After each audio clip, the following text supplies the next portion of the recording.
Good evening, everyone, and welcome to PTV Live. I'm Ben. I'm Sherry. It's going to be a different type of show tonight. Arnie and Doug are on the road. They'll be coming back north tomorrow, I believe. And Sherry just left this morning with her whole family. Her 3 kids, their spouses, all their grandchildren, and her husband, Tom. They all got in their cars and drove to Orange County in Southern California. They're all in an Airbnb and ready to go to California Adventure tomorrow morning. But I'm here. I'm at home holding down the fort. And Richard was so kind enough to join me live, so we didn't have to go a Monday night without PTV Live. So while Arnie and Doug aren't here and Sherry isn't here, I'm here and my tree is here finally. And Richard, thank you so much for joining me. This is fun. You're watching PTV Live Holiday Edition, starring Arnie de Herrera, Not here. Doug Silva, Not here. Ben de Herrera, Here. and Sherry Ketzel. Definitely not here. I can't remember what the rest of the script is. Something about holiday tips from the boys. Holiday tips from the boys, shopping tips, creative crafting from Sherry, Right. and so much more. And so much more. And now here's PTV Live. Yeah, sorry. Just to let you know, I do not have access to the software package that Arnie uses for the show. So we're here on our backup of StreamYard. However, we've got a screaming internet connection. I have fiber here at the house, so hopefully we don't see any buffering tonight. No buffering. This is a buffer-free zone. So we're getting you a version of the live show, but it's going to be a light version. Very light. Notice these beautiful black bars. Yeah.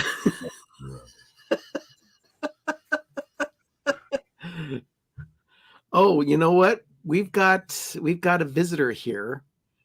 We do. Yeah, let me see what I can do about bringing them in. Hey, does this thing work? We can hear you, Arnie, but we can't see you. Can't see Arnie. Okay, hold on just a second. Let me go back to my browser. There you are. There he is. Arnie de Herrera. Yeah, I'm here. How is everyone doing? Good. We're doing okay. Okay. Yeah, I'm just setting things up here because I'm in a hotel right now, the Pea Soup Anderson's Inn in Buellton, California. And right now we are working on trying to get this all set up so that I can actually see what's going on with the show.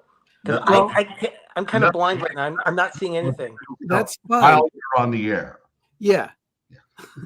As far as we're concerned, you're a guest. I'm the host tonight. So fantastic. How was your trip to Disneyland? If people don't know, was it an impromptu trip? Or was this planned for a while? This is one of those, it kind of happened by accident. Yeah, it wasn't by accident. We have some friends that decided to say, hey, you know what? We have these tickets for a Dickens dinner where they're going to do a stage show. It's like a dinner theater thing. They do a stage show of A Christmas Carol. And they serve us dinner at a place called the Tam O'Shanter. It's a very famous restaurant in Southern California. Walt Disney loved going there along with his Imagineers. In fact, there was a table dedicated to them with a little plaque on the table as well, saying that was their favorite place to sit. So we did that, and the dinner was fantastic. But those friends said, oh, you know what? We'll also go to Disneyland. So I thought, great, let's go to Disneyland. So we did. Did you go to both parks or just to Magic? We went just to Disneyland itself. I'm sorry. Wanted to go. No. Yeah, we wanted to go to California Adventure, but there was just no time. park hopping can be very difficult. Well, especially on Thanksgiving weekend. Yeah, Did you and the park was pretty busy. Did you see your Bricky in the Esplanade? I did not see my Bricky this time, but we know it's there.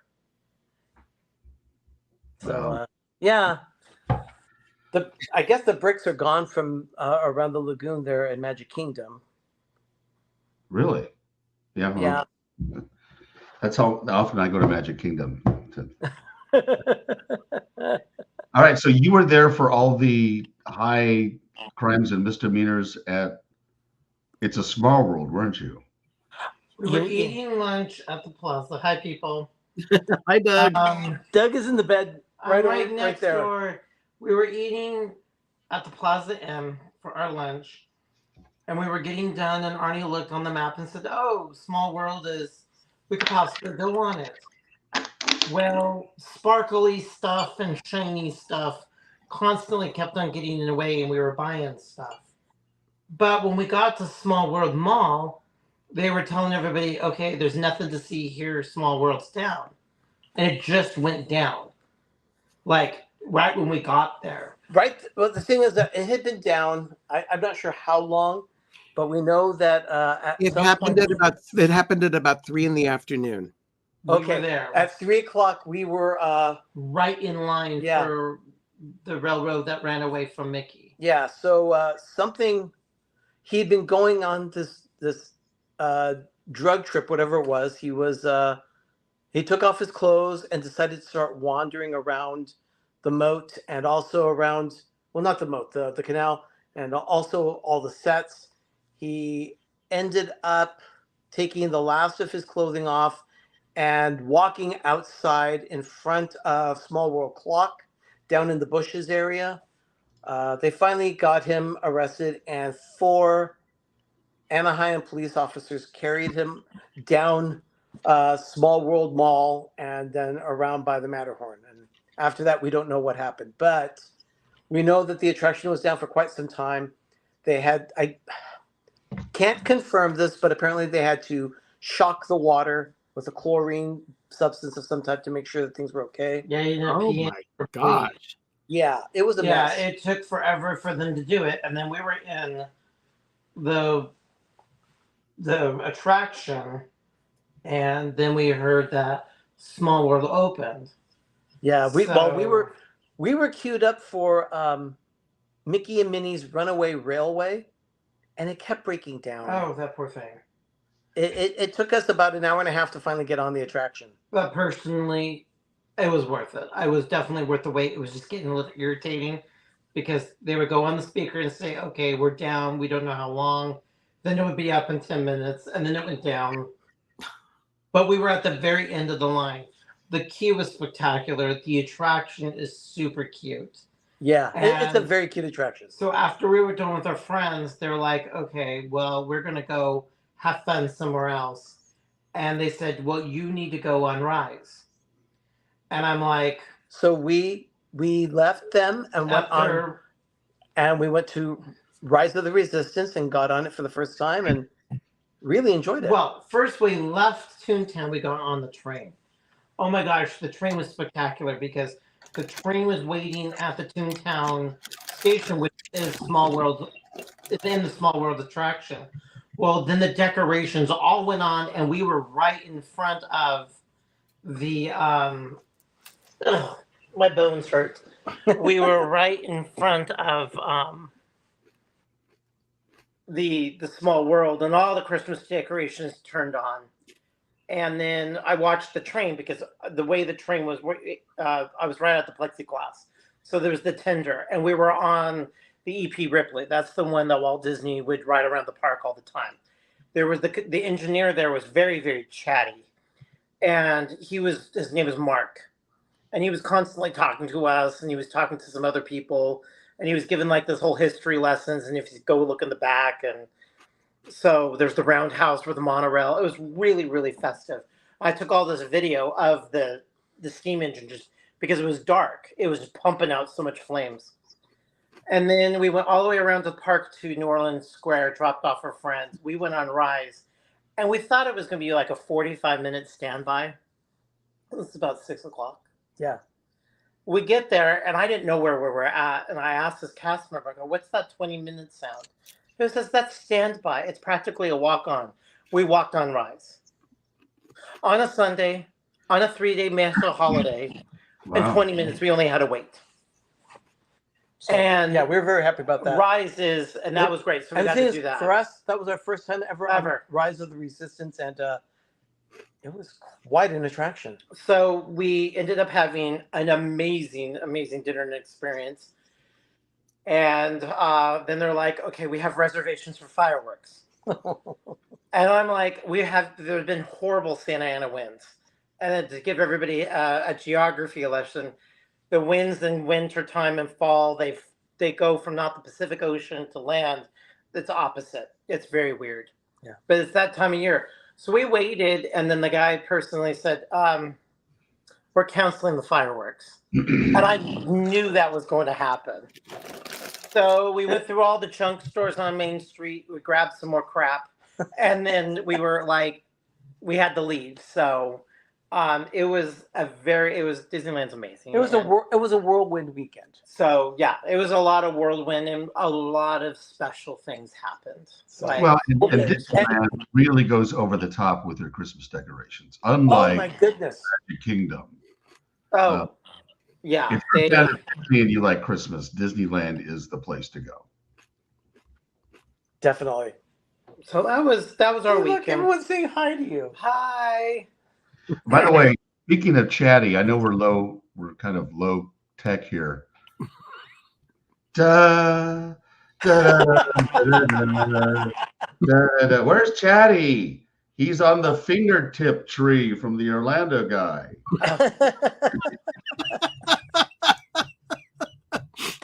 It's Chatty. Chatty had to make a trip to Florida. So there's Chatty. There's the Chatty segment for the night. Well, thank you so much for sharing everything. If you guys need to go, that's fine. Richard and I can carry off the show. Okay. Well, thank you so much. We'll be watching. You can check in again in 30 minutes if you need to. Yeah. Okay. I'll dial back in. All right. Thanks. All right. Bye, guys. Bye, guys. All right. Is it time for a cocktail? Yeah. What do you got? I have the Hallmark Jingle Wine from 2019 or 2020. What year was that? I think it was a 2020 release. This is the original. I don't know if you can see, but you can see how wrinkled. Wow. Bottle that's been in my fridge that long. We'll see if it's any good, but that's the. Well, it's gurgling. I got a gurgle.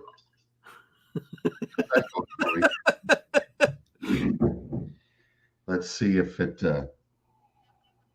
Wow, it's actually done pretty well. Very good. So that's the drink segment.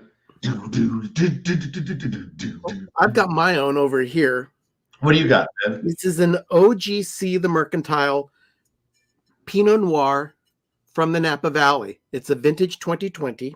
Mm-hmm. And I've got it here poured. It's smells really nice. Well, cheers.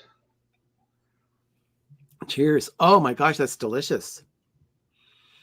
And I haven't had any dinner yet, so I've got a little bit of cheese here. I've got an English cheddar from Costco and some Triscuits. I've got my meal. Milk Duds and dark chocolate almonds.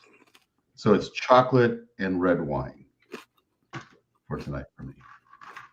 Milk Duds, the most apologetic of all the candies. I say what you will, but I think Milk Duds is the most perfect candy in the world. They are delicious. I love that it's that chewiness that you get with that. It's a good. It's a good caramel. It's not the hard toothbrush. Yeah. No. Yeah. But this white English cheddar is, it's delicious. All right, so let's talk Thanksgiving. We just passed that over. What would you guys do? Well, this year, Arnie and Doug hosted Thanksgiving at the villa. And of course, the villa is completely decorated for Christmas, 34 and a half trees. We tried not to turn them all on at the same time because there were 19 people gathered for Thanksgiving, and the body heat alone was warming up the house. It threatened to have us close all the windows and turn on the air, but we didn't get that warm. It was just right. So we didn't have to turn on the air. We didn't have to close up shop. But it was really, really nice day. Just beautiful. I mean, and we're not in Florida. We're in California, where this time of year it can be really iffy. Like this today, it got only to about 62 here in Oakland today, which is kind of a chilly day. But Thanksgiving was really nice. We had the turkey that, interesting about the turkey. For the past few years, we've gone with like a farm-fed turkey kind of thing. It's from Diesel Farms, and it's probably a West Coast thing, but it's a very, very expensive turkey. We spent $4.79 a pound on this turkey, so I wanted it to be good. It was a 26-pound bird, and we used a rebate debit card that we got from DirecTV because we cut the cord in late August or early September after Mom passed. We used to have DirecTV here at the house for Mom because it was just an easy way for her to watch television. She could not keep with any of the streaming services or anything that would confuse her. But a remote with a channel changer that she used really well with surfing was used by her. So when we got rid of it, we went to Hulu for our streaming services. But because we canceled midway through one of the pay periods for DirecTV, they reimbursed us with a debit card. And the debit card amount covered all but $10 of the cost of our turkey for Thanksgiving. So in essence, Mom paid for our last turkey. Wow. Well, there's a story for you. But it was good. Did Doug cook that turkey? Doug did not cook it. We cooked it here in Oakland. Tom and Sherry had it sliced up and ready to go. And when we got to Pittsburgh, which is where we were all gathering, we got the turkey all warmed up. All the sides were ready to go. And we all sat down to dinner. It was 12:30. It was a lunch. And that's mainly because we've got kids involved, and Megan likes to have her kids stay on a true feeding schedule. So we went with lunch. So that raises an interesting question. Do most people have Thanksgiving dinner for dinner, or do they have Thanksgiving lunch? In my family, we always did Thanksgiving lunch. And I know my mom and my sisters are probably watching. I can't think of a time. Very many times we had Thanksgiving at our house. We'd go to somebody else's house, and because my mom's family was rather huge, it was a family reunion for Thanksgiving, and so it was usually around noon, 1 o'clock, and we'd be there for about 15 minutes and then leave. Well, in our case, it was a family gathering. Everyone was there. And we had one guest who was not family because she didn't have anyone close by to have Thanksgiving with. Tom and Sherry invited her, and she celebrated with us. So there were 19 in all for our meal. And everyone brings sides. My nephew Jeremy made the pies. People brought drinks, bottles of wine. It was just a really, really nice event, and we had a lot of fun. How long did the festivities last? Everyone was on the road by 3:30 or 4 o'clock. So that 3 or 4 hours. Okay. And that when growing up, my family's Thanksgiving was usually at about 2 or 3 o'clock in the afternoon. So it'd be the big meal of the day. And at night, people would just have pumpkin pie for dinner as a snack. So my favorite part of Thanksgiving dinner was something that I started when I was 8 or 9 years old. In the town that we lived in, we had a grocery store. It was a Piggly Wiggly, as a matter of fact. Nice. Inside the Piggly Wiggly, they had a bakery, because Piggly Wiggly didn't do their own bread, at least not in the location we had. It was called Jill's Bakery. Would come in and they would deliver. It was a local bakery that would bring in bread and pies and stuff like that. Mm-hmm. And they had what I consider the best brown and serve rolls. I mean, we could have made bread, but it was just simpler to buy the bread in a box, that little cardboard box, that's covered up there. But they were called brown and serve rolls, and I didn't know what to call them, so I ended up calling them bumpy buns. So, in my family, and I called them bumpy buns. I wanted the bumpy buns because they were fancy. It wasn't like the regular bun. These had the little ridges on them, Looking back at it, it's horrible bread. But for me, as an 8-year-old, it was like, oh, this is fancy bread. We're getting bumpy buns. So, yeah. Anyway, so hashtag buns. Megan took care of our homemade biscuits. She mixed all the dry ingredients, brought them with her in a bowl. All you had to do was add buttermilk, and it was ready to go. And they were delicious. Oh, but it's one of those. It's one of those memories that you have as a kid, and the smell will bring you back, and it's very nostalgic. So if I see bumpy buns, I get really excited. Even if I know the nutritional value of them is essentially nil. And looking back at it now, you would break it open and there's no bread inside it. It was almost like poof, air come out of it, but you can go squish it. And what I would do is I'd break it open and put some turkey and some mashed potatoes and I'd make like a bumpy bun turkey sandwich. Well, that's way too much information. Yeah. Well, for me, Thanksgiving always includes leftovers, and we barely had any turkey left. Sherry actually cooked a breast separately, so we'd have at least food for Thanksgiving sandwiches afterwards. So I've got meat in the refrigerator, probably good for at least another 3 or 4 sandwiches, and a can of cranberry sauce and leftover dressing.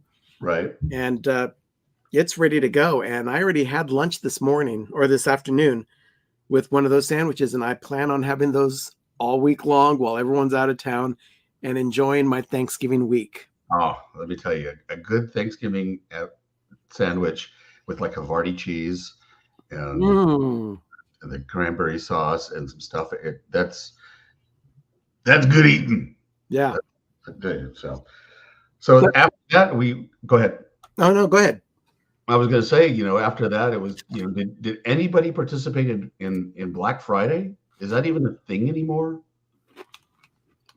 My opinion, because of, the Amazon thing that they do, everybody is starting to do like these they call it pre-Black Friday sales, nearly a month and a half in advance. Is Black Friday even a thing anymore? Black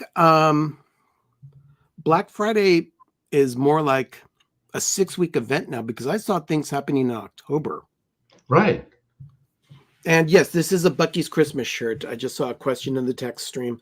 My nephew Jeremy brought this to me from Texas one year. And yes, it is a Buc-ee's Christmas t-shirt. We're all in full force of Christmas here. I told you that Arnie and Doug have their house fully decked out.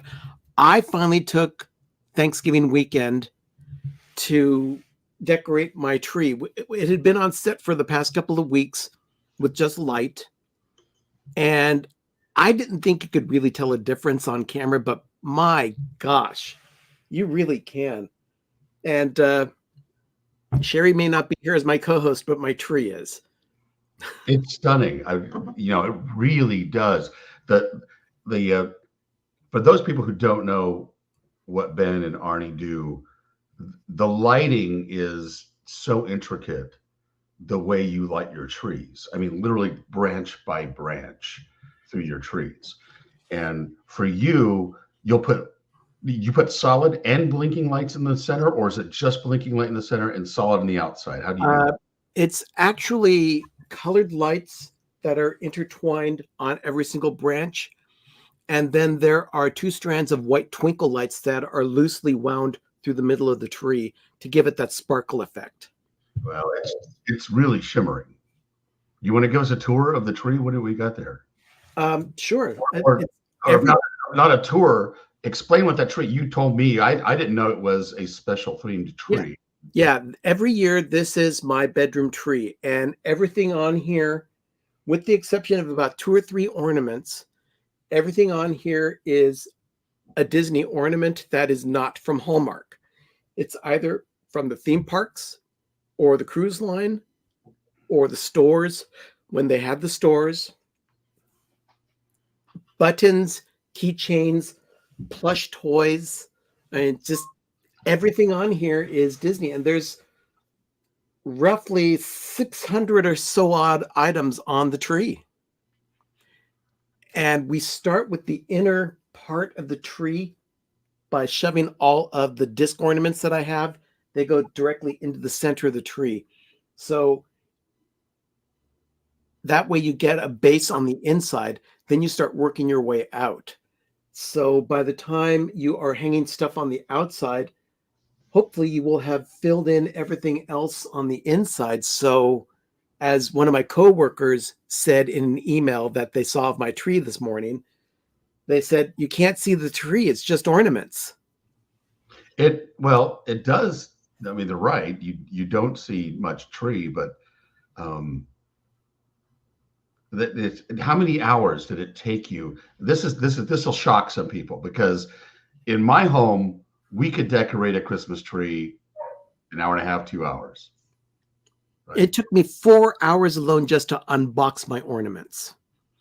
And I had to carefully choose what I wanted, because the tree has gotten to the point where it can only hold so much.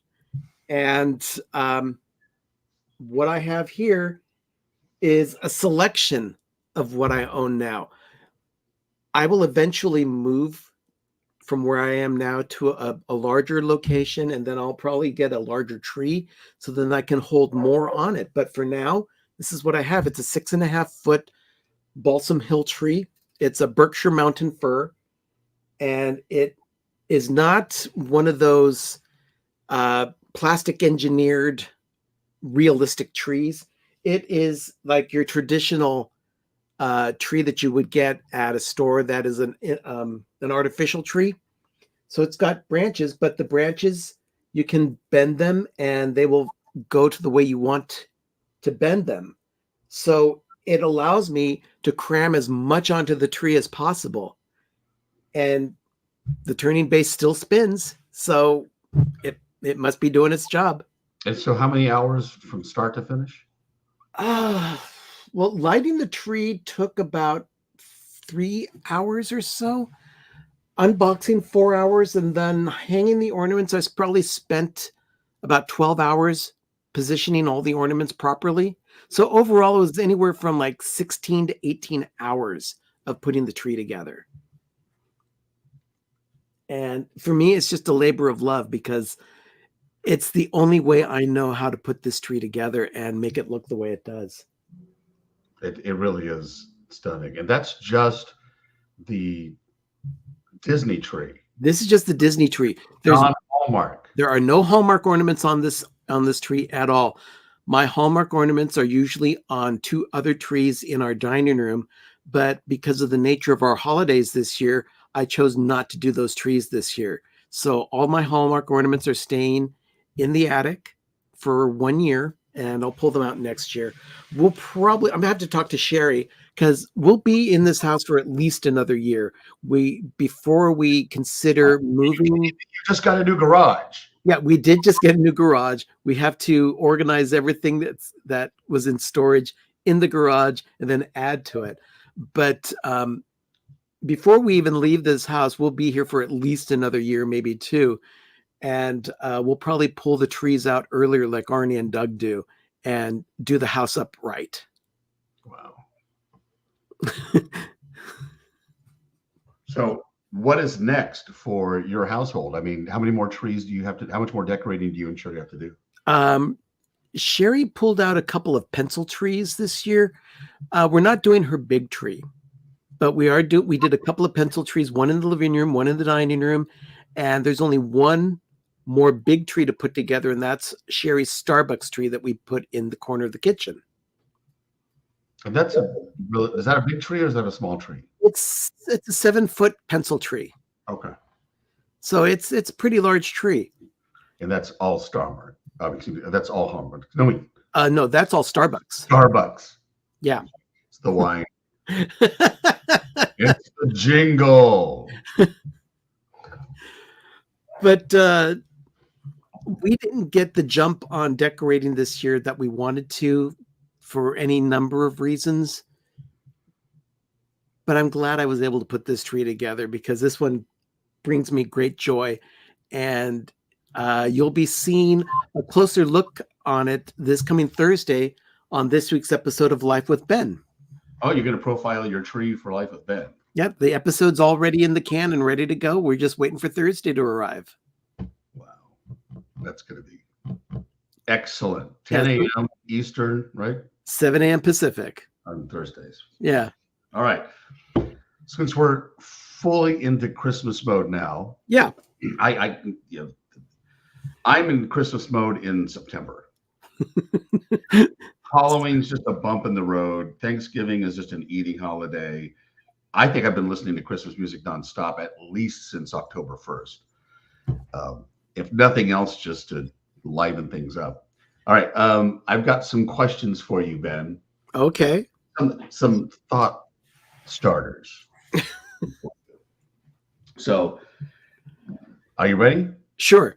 All right. So I'm going to ask you some questions. Some of these might be personal. Some of them might be just funny. But the first question I'm going to ask you is, have you ever regifted a present? Can you give us the circumstances in which you did that? I can't think of anything I've ever regifted. My family knows that whenever I get something, it's because I've specifically requested that to be a present. Right. And I'm at a point right now. I don't have any kids that I have to buy for other than my sister's kids. But even then, it's very, very mild. Anytime I want something, I go out and get it for myself. I don't have to wait for someone to get it for me for my birthday or a special gift. I really don't have any obligations other than my standard bills. So if I want something, I get it. So regifting is not really a big thing with me because anything that I get is usually something that I have specifically asked for. All right. Except the one time that I got a toolbox for Christmas. No. The gift that keeps on giving. Yeah. I think everybody has gotten a toolbox for a birthday, for a graduation gift, a moving into your first apartment gift. The toolbox is usually a rite of passage for most people. Yeah, and it for me it wasn't the right thing. Gotcha. At least not at the time I got it. Well, let me ask you this then: have you ever returned a present you did not like for store credit?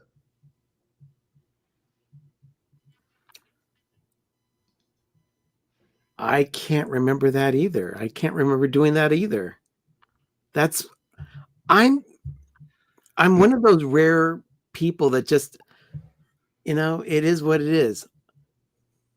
So you've never returned a gift? I don't remember. Arnie might have something to say about that, and he just popped back in.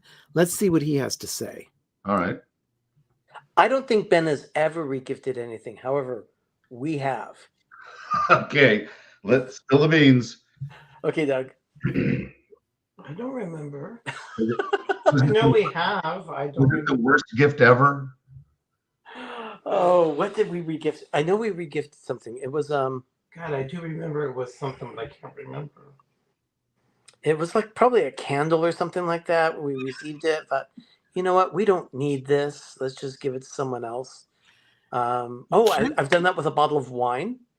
There was a particular wine that Doug needed for an event that he was doing with his networking group, and we had received some wine, but there was so much of it, we did not need that, so we gave it to someone else.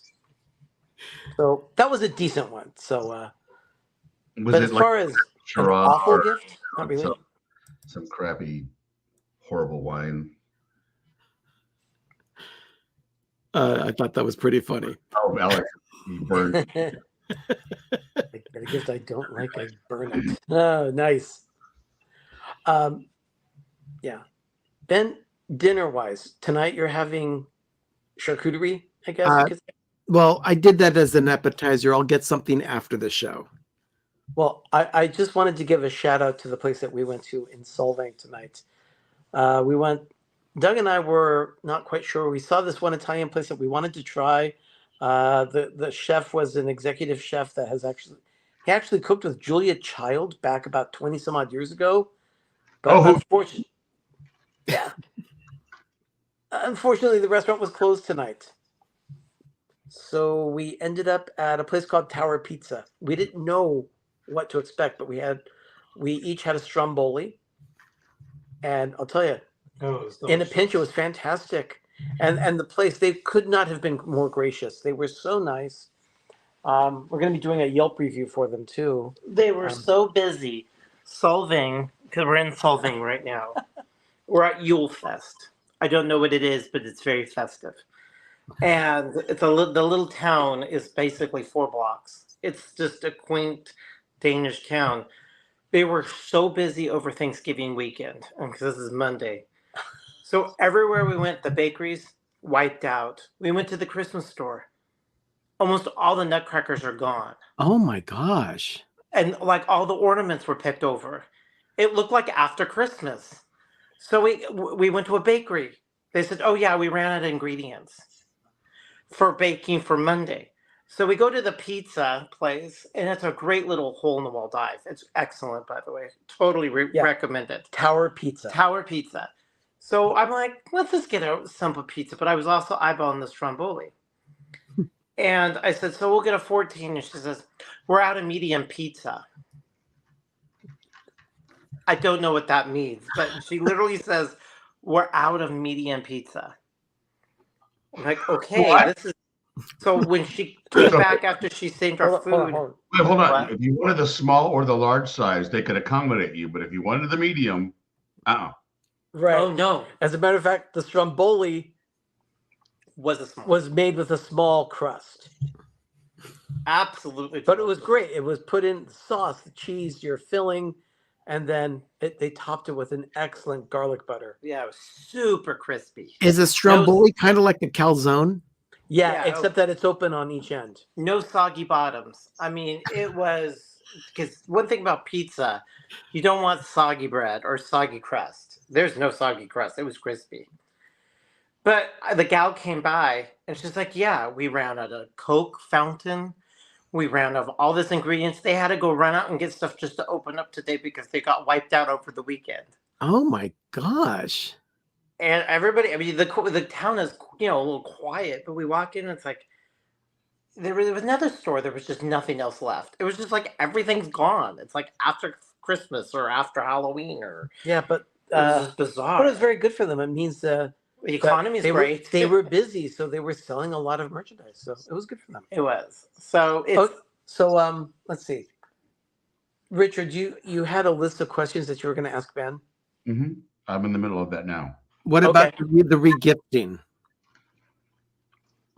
Yeah, so I asked him, have you ever regifted a present? Have you ever returned a present you didn't like for store credit?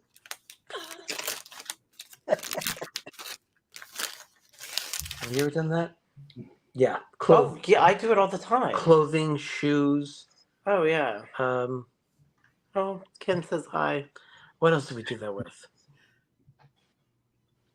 I think there was a small appliance that you got that one time, and you said, "Nope, I don't need this." Are you buying something? Yes, we went into a bookstore. I found books I wanted, so I'm on Amazon.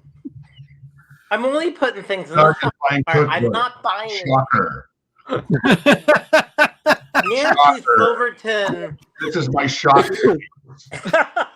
Nancy Silverton. Nobody knows who she is. She created La Brea Bakery back in the 80s or 70s. And it just came out November 4th. So it's only been out like 3 weeks. And the book is called The Cookie That Changed My Life. Beautiful book. So I was like, ooh. I've ever heard one. So Oh, it was there. Stacy, this was just the way they made the Stromboli. It was open on each end. Yeah, that's a Hallmark movie title if I've ever heard. The Cookie. And they wouldn't sell me these. What camera are we on? What are we on? Right there. I want these. This was on decorations at the Christmas store. Are those pine cone lights? Yeah, they're pine cone lights. I need to find them. So I took a picture. So I asked the old gal there, and I said, "Those pine cone lights on your decoration, are they for sale?" And she said, "Are they over in the back? Those are our lights that we sell." I said, "No, they're on your window. I want to buy them." It's like, "Sorry, we can't sell our decorations." I'm like, "Ah." But I told her, I said, "They're pine cones. I want to buy them." And she's like, "Oh, sorry, we can't sell them. They're just decorations." So I was really upset. So I need to find them. So I took a picture of the decoration. All right. Well, you ready for another question? Yes, please. All right. Have you ever told a white lie and told somebody their present was in the mail when really you had not bought it yet? No, I've never done that. No. I tend to try and prepare for Christmas weeks in advance. It's gotten challenging over the years, but I've never ever had to do that. Okay. No, me either. The closest I've ever come to it was catching creditors working. We would sell advertising time on the television station I worked on, and creditors would say, "Oh yeah, the check's in the mail." And then when I would ask them for, okay, what's the amount of the check? What's the number of the check? And when was it sent? Then they would just hem and haw, and they wouldn't have an answer for me. So that's the closest I got to that. Gotcha. All right, we'll get out of the lying segment of the question. Spreading that holiday cheer. What Christmas carol gets stuck in your head the most? Silver and gold, silver and gold. I don't know why I keep on singing that. I'll see something silver. The room we stayed at our friend's house was Frozen themed, and all I did is kept on singing silver and gold. Do you hear Burl Ives in your head when you sing it? Yes. Yeah. Silver and gold. Well, I can't sing. Silver and gold, and that little twangy music. For me, it's Jingle Bells. If I hear Jingle Bells, it gets stuck. Is there any version of Jingle Bells or just Jingle Bells? Just Jingle Bells in general. But if I really want to laugh, then I'll start thinking about the Singing Dogs version, which I actually have on my phone as a ringtone for Arnie during the Christmas season. I think the one Christmas song that gets stuck. I mean, and they play it every year. And I'm going to bypass the Amy Grant stuff. We all hope for an Amy Grant free Christmas every year. The worst yoo-hoo in recorded history is on her sleigh ride song. Just Trust me. Go listen to it and you'll see. Is that song, is it Faith Hill that sings Where Are You Christmas from the Grinch? Is it Faith Hill that sings that? I've never seen The Grinch. I don't know anything about the soundtrack, so I don't know. Somebody, you know what song I'm talking about? Where Are You Christmas? Oh yeah, I know that. I've heard that song. It's such an inane song because it's like, you know, for two verses, she's like, "Where are you, Christmas?" You know, "Where are you? I can't find you." And then all of a sudden, there you are. And there's no like resolution. It's not like I went this way to find you. It was just, oh, there you are. It's just one of those songs anyway. So. Yeah, for those who don't know about my disdain of Mariah Carey's song at Christmas time, I agree with you, Mar. Yes, Mar.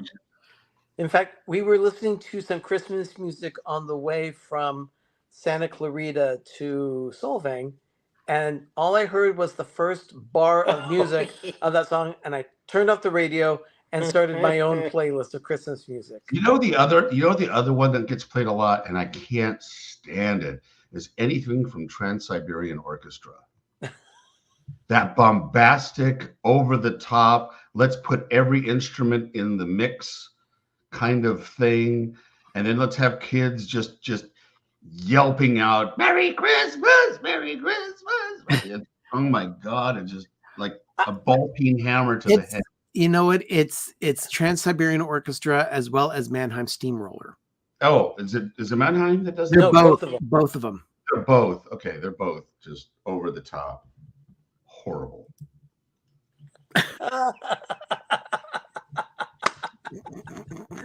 Oh, Rebecca. Is she speaking any kind of truth, Richard? What is she saying? I didn't see what she said. Hold on. Right here. You It's are right on the screen. Grinch. See, she's right. She is right.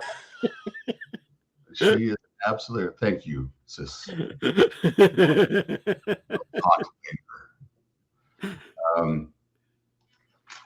Let's see. Let me think of another question here. What would be the worst thing to find in your Christmas stocking? Cologne. That's a good one. For me, dark chocolate. I'm more a milk chocolate person. See, for me, What is the question again? the worst thing you can find in your The worst thing to find. he's busy Doug? shopping. Doug, we're live. Can you pay attention? Hello? Okay, I'm texting some people.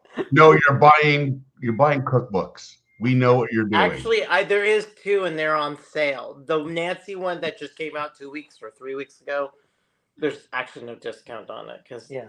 you know the good old cow just kind of came out with the book. Oh my gosh.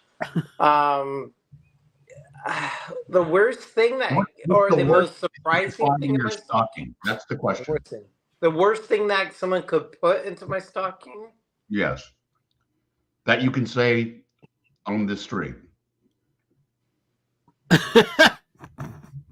You could say on the stream. The worst thing you could put in my stocking.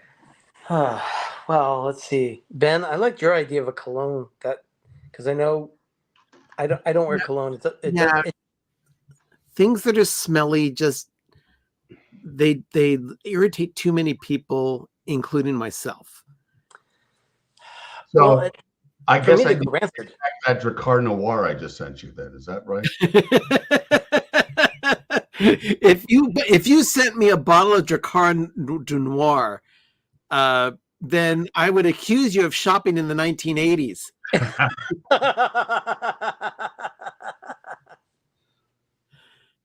Musk. What was it? What was that one commercial? Was it not Tony? What was it? The Musk thing. It was something Musk. Somebody will remember what it is. Oh. Is it one of those retro commercials that we could find to run? I need to find that commercial. I'll show it to you. Oh, that would be great. Yeah. By the way, I dropped a video this morning of retro Christmas commercials. It was very fun. It was a fun watch. They were good. And you included my my MasterCard commercial. Oh yeah, the MasterCard commercial at the beginning. You I got had to do that. You've got clout. What they ought to say is, you've got debt. Yeah. That's a whole other discussion. All right. What is your favorite bad holiday movie? That I don't like. Well, it could be like a guilty pleasure. It's generally considered bad, but for you, you're watching it. Oh, for Doug, that would be Santa Claus the movie with Dudley Moore. Oh my God, yes, that is the best Christmas movie. Horrible, horrible effects. Horrible movie, but it's the best. I asked the question, but I've got to think about this one. Thank you for reminding me of the one, Ben. I do want to watch that. I've never seen it. Oh, it's so good. Not because it's so bad. It's just good. They make candy canes out of pews. Out of pews? It's the color of the candy cane. What color? He says, what color of the candy cane? Pews. I know. I have the answer. The Homecoming, a Walton's Christmas special. I haven't seen that. That movie was on television over 50 years ago. Yes, and I don't think I've seen it since the 70s. The original pilot for the Waltons. Yes, it was. That came out in 71, 72, and then that spawned the TV series. It was in 1971 because the show was picked up and premiered on CBS the fall of 1972. That's right. Patricia Neal played the mother, or Olivia Walton, but then she, I guess, either turned down the role or was busy or something like that. So the part was given to Michael Learned. And she played the role well. So that's one of those. It's so horrible that you have to watch it when it comes on. For me, it really is horrible, but it's one of those that are just nostalgic, I guess, for me. You know what? I would agree with Mar on this. Yeah, I agree too. It was one of those movies that Martin Short was wrong in the role, and the script should never been greenlit. It was just a terrible excuse of a movie. Martin Short is wrong for every role. Every role. I happen to be a Martin Short fan, and big fan of Only Murders in the Building. Now, I will say his Jiminy Glick character is hilarious. Oh yeah, that is hilarious. And his SCTV days were hilarious. Yes. Everything else, yeah. But you know what? On SCTV, he did a great bit called Jerry Lewis Live on the Champs-Elysees. Yes. And everyone was cheering and throwing French baguettes to him on the stage. Right. There is one Christmas movie that I love, and it's with a star who I'm not a big fan of his movies, but that would be Elf and Will Ferrell. Will Ferrell, for me, is the same in every single film except Elf. He brings a dimension to the character that is necessary to carry off the story the way it needs to be done. And it's done really well. And I really enjoy that film. I refuse to watch it because of him. Because of him. I don't doubt that. And I'm sure there are a lot of people who are like that, but I have to say it's the only thing that I will watch Will Ferrell in, and that is Elf. And it's 20 years old now. I can't believe it's been out for 20 years. Story, or is it because of his portrayal in it? Yeah. All right. Let's start with another question. That was a question, was it? That was a question. Oh, what was the question? I'm sorry. You like it because of the story more or because of his portrayal in it? I would say the story. That's a good question. It's a solid story. But I would say that his performance only enhances the story because of the way he pulls it off. He's not out of control. He truly is directed in this film. Okay. It's kind of like the same thing with Jim Carrey, where I don't like him in anything, but when he's truly directed, I didn't mind him in The Truman Show. Right. But I cannot stand Jim Carrey. All right. What is the strangest thing you have ever used or seen used for wrapping paper?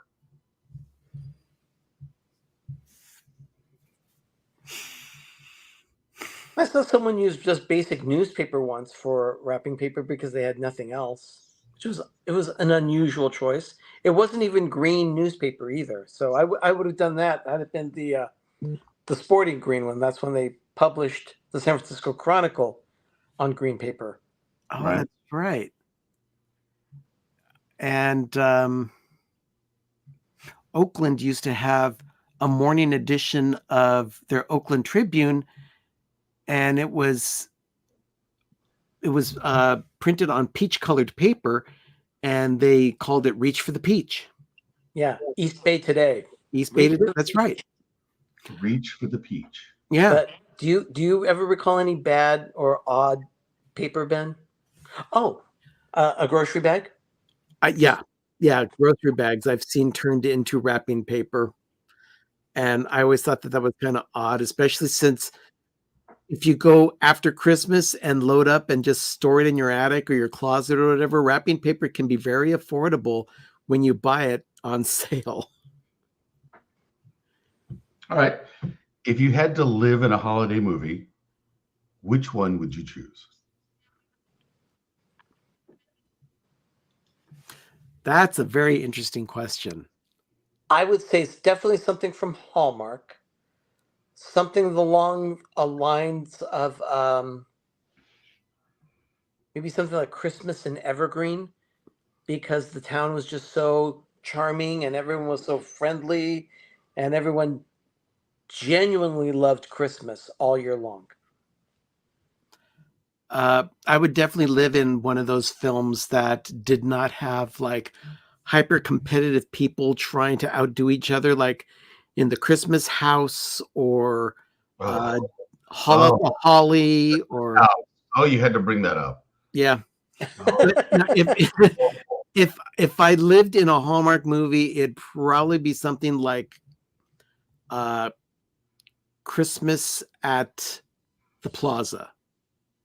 Mainly because I'd have access to the hotel. And that would be a wonderful place to spend the holidays.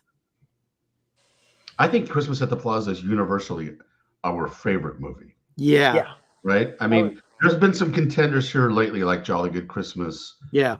And some others. But I think, most wonderful time of the year. But I think Christmas at the Plaza still reigns supreme, right? Yes. Oh, yeah. Yes, it does. I think for me, if I had to live in a Christmas movie, most people that know me know that I'm kind of anachronistic in that I listen to music that's not of my generation. Like I will listen to the 40s Junction on Sirius XM, and I will listen to it all day. Yeah. It's not like, it's not like just a passing thing. So I would probably have to choose like White Christmas or Holiday Inn, just because of the nostalgic. I'm nostalgic for a time I never lived in. I can understand that. And I can agree with you on that because I considered Holiday Inn as my answer. The idea of being in a location that only entertains people and only opens up for holidays, that sounds amazing to me. Oh, look at that. Sherry and crew have finally arrived. They were rerouted 3 times, and I'm not surprised. It's rush hour in Southern California. Glad you got home. They left at 9:00 this morning, so Wow. That's a long time on the road. Glad you guys are safe. Enjoy the OC. Go get a Balboa bar. Ooh. So yeah, I would have to think probably one of like those 1940s, 1950s Christmas movies. Any of those, I'd probably live in. Doug hasn't chimed in on this one, but What was the question? About if you could live in any Christmas movie era or Christmas movie itself, what would it be? Oh, absolutely. It's a Christmas story. I would be transported exactly that time. Back to the So 40s. like right before World War II when everything was, going absolutely nasty. Or when we got out and everything started getting all plastic and tinsel and metal and aluminum. So more probably of the 50s. Definitely 50s, but really the one of the Christmas story. all right. But would you want to live next door to a family with dogs that stole your food? Bumpuses! We already pretty much do that. We have some yappy dogs. We have a dog that barks because of a leash blow. Well, you have the quinceañera music like every other weekend, right? That's true. We do. Oh, we have the tuba party. That wonderful tuba. Oh, the tuba house. Yeah, that was traumatizing. All right, boys. If you could spend the holidays in a foreign country, which one would you choose and why? Germany. Wow. Austria, Whoa. Germany. Wow. Right off the bat. Yeah, Germany. They invented Christmas. They invented Christmas as we know it today, and the beauty of the displays, the marketplaces they have, the food, the celebrations that they do. Definitely. I mean, they start early on in early December celebrating the entire Christmas season, and it just keeps going until January. It would be like Austria, like Salzburg or Germany, but it's in that area. Absolutely, hands down. I want to go in my lifetime. Ben? You know what? I've never ever imagined myself being anywhere but home for Christmas, but I would have to say Japan, mainly because I would want to see what Disneyland is like over there for the holidays. Spend Christmas. And that would also be because for me, Christmas is like the 12 days of Christmas. So it starts on Christmas Day, you go through New Year's, and apparently when you're in Japan, they do something called Akihabara, which is companies that do everything they can to load everything into a bag. It can be like $500 worth of stuff, and they'll sell it to you for like $100, and you get whatever crap they have left over that they don't want to have in inventory at the end of the year. Now, that would be an amazing way to end Christmas. Consumerism. All right. I think for me, probably one of two places. It would be Switzerland. Any of the towns in Switzerland. I would love to take the train ride through Switzerland during the holidays. Yeah, that would be wonderful. See the beautiful mountainsides and the small villages as you passed through them, especially if you took a train ride at night and just saw everything just glittering. Yeah. It was a beautiful moonlit night and you could see the snow-capped mountains and stuff like that. I think that's one. And I think the second for me is the City of Lights, be Paris. To spend some time. That's fair. So, all right. But Germany's a great answer. I like that one. Survey says Germany. Hey, we're the light version tonight. We have no sound effects. Albuquerque was the worst answer to end. What was that? Albuquerque was the worst answer we had. What makes the best last minute present? If you're in a pinch and you find you've got a coworker, you're doing a last minute party, you get invited somewhere and you have to do a last minute gift, what makes the best last minute gift? Okay, my bad. I called it something else. Fukubukuro is what it's called. Thank you, Alex. Thank you, Alex. There's an ointment for that. And we're sending him to Albuquerque for the holidays. To be honest with you, those last minute gifts are very food related. It could be it's all dependent on the type of person because there's no last minute gift that's universal. So maybe a box of See's candy, a bottle of wine, other type of chocolate. Oh, no. A tin of butter cookies. I mean, so I would have to say food. Yeah. That's actually a really good answer. I gotta take issue with that because in my family, when we would go to Disneyland, if somebody went to Disneyland and you got home and you were passing out the gifts and you got a box of taffy, you knew they bought that going out the gate. The newsstand. The newsstand. Which we walked right by that last night. That was a joke that said, I thought of you at the very last minute. We actually, Richard, the funny thing about it, I walked right in front of it and I did see stuff that was taffy-like, but I was exactly right there. So it's kind of creepy that you said that because I just saw it like 24 hours ago. Well, that was the thing at Disneyland. You know, you go outside the gate of Disneyland and there was the newsstand. Right. Right. And they sold taffy there. So if you got taffy, you knew somebody was like, oh, crap, I got to get so-and-so a gift. So it was, I thought of you at the very last minute. Oh, my God. You know what we still have in the car is actually popcorn from Disneyland. You should go get it. I mean, real popcorn. Yeah, go get it and then bring the whole bag thing. You want to bring? You want to do show and tell? Do show and tell for one You thing. want to see show and tell? Yeah, sure. Yeah, absolutely. Oh, Yeah. crap! I got to get my shoes on. All right. While he's doing that, what is your favorite holiday commercial of all time? Oh, I've got a couple. All right. One would be the Reese's, no, the Hershey's handbell commercial. Okay. Yes. And the other would be the Norelco commercial with Santa Claus riding the shaver through town. you know, I think it was Stacy Rogers that actually left a message, a comment on the video that I did, because the retro commercial video that I dropped has that Norelco commercial, and she said that Christmas can now officially begin because she has seen Santa ride a Norelco. To me, it's a Radio Shack. Merry Christmas.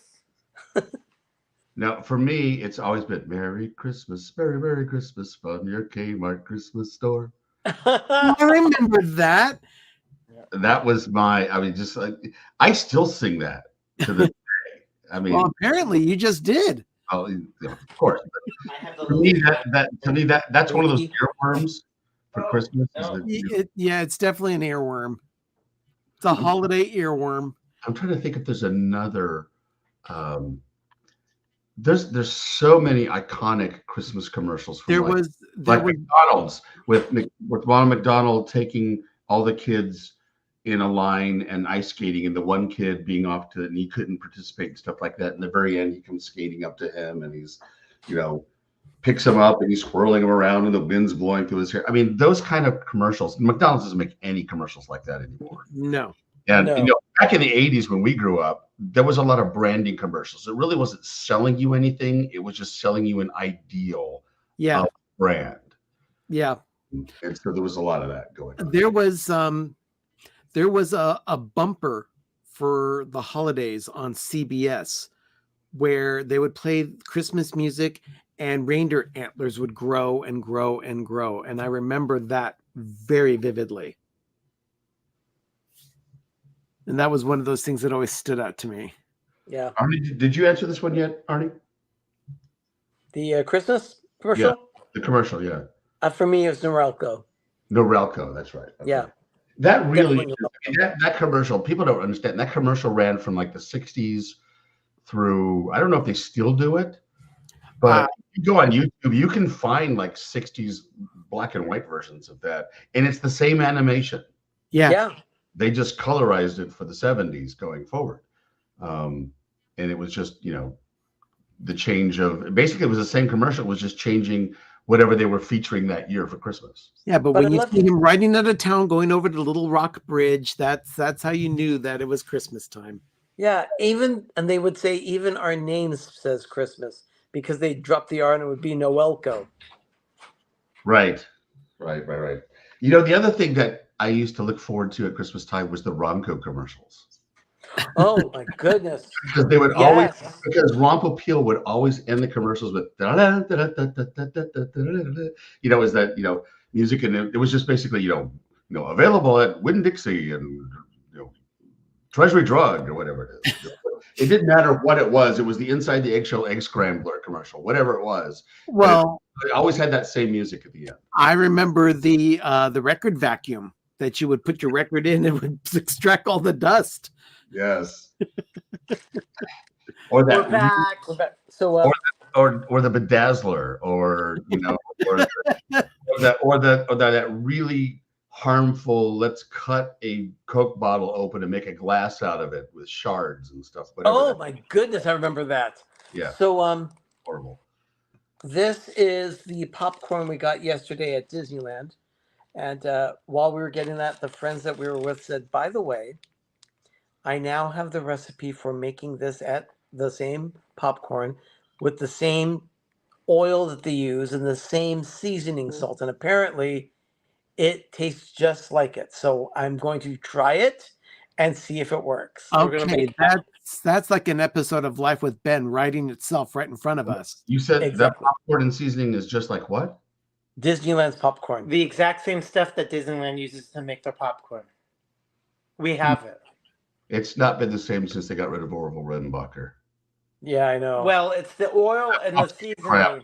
Yeah, whatever. Yeah, whatever. But yeah, so we love shiny, sparkly things. Right. So this is what we got. So in order to get the popcorn, you had to buy a popcorn bucket. Okay, so you got the mouse, you got the Mickey Mouse Nutcracker. No, he's a toy soldier. Toy soldier. Okay. He's exquisite. So we were walking by the Matterhorn, and we saw the tower of them, and we're like, and everybody's carrying these around. And I said, we do not get this, it will be gone. And they keep on selling out. And So- this thing is cute as a button. So we bought it at about 3 o'clock, 2:30, 3 o'clock. That's when the guy decided And- to get naked. And we carried it around with us all day long. Yep. He is super cute. So let's try the popcorn to see if it's decent. Yeah, let's try the popcorn. Try the popcorn. Try it. Eat it. We immediately put it in the bag. You're opening it up too slow. You're like one of those kids that can't open up a present very fast. Thank you. I love Disney popcorn. Go for it, Dad. Oh, this is popcorn from Disney that you saved. This is from This is from Disneyland. Disneyland. Oh, I hate you. Yeah. Yeah, but Oh you my see, God. Richard, you at least live in the. I had Disney's Hollywood Studios popcorn last night. Yeah. It's not anything like Disneyland popcorn. Oh, this is still fresh. Now, see, Scaringly enough. I've spoken with Alex, and he is a popcorn aficionado if it comes to being in Japan, because they do all kinds of different flavored popcorns at the Disney parks there. And apparently they don't do anything near in California what they do in Japan. No. I don't care for the flavored stuff. I like simple buttered popcorn. You know what? There is something about a box of popcorn on Main Street. Yes. With Well, ours was certain Matterhorn popcorn. thing in the background. Yeah. Yeah, ours was Matterhorn popcorn, and the little character spinning the little popcorn barrel inside the machine was Harold. Surprisingly enough, For those of you that don't know, Harold is the name of the abominable snowman in The Matterhorn. Matterhorn. I don't know the answer to this. People that are in the chat probably know this. I know that at all the popcorn stations in Disneyland, there's an animatronic that's operating. It's different for every popcorn stand. You know, yes. I don't know that I've ever seen that at Magic Kingdom. No, they're specially made, and all the Disneyland ones are each themed to each land. Right. Yes, that's a very Disneyland thing. Critter Country used to have one that was turned by Big Al, the bear, I think. Yeah, Big Al. Yeah, there's nothing like Disneyland popcorn. There's just, and nobody's I ever. didn't. My God, we are putting. The maid is going to be super pissed at us for getting popcorn everywhere. Let's set this aside. Yeah, we're making a huge. All right, next question. All right, what was the best holiday present you ever received? It's not the 20 carbine Ranger air rifle, whatever that is. What is the present you ever received? Period. I know for me as a kid, it was everyone knows it now as an Atari 2600, but when we got it, it was the Atari video computer system. VCS, yes. The VCS. Wow. That would have been and that was a pretty expensive gift for the time. Yes, it was. Yeah, it was. I think it was $200 at the time. $200. Yeah. And in today's speak, it's probably closer to $750. Yeah, it was outrageous. The Yeah. price back in 1978, 79. And they made $1 million. They made $1 million in a minute there. I mean, it sold out really well. And Sears had their own version of it. They had a contract with Atari. They sold their version as well.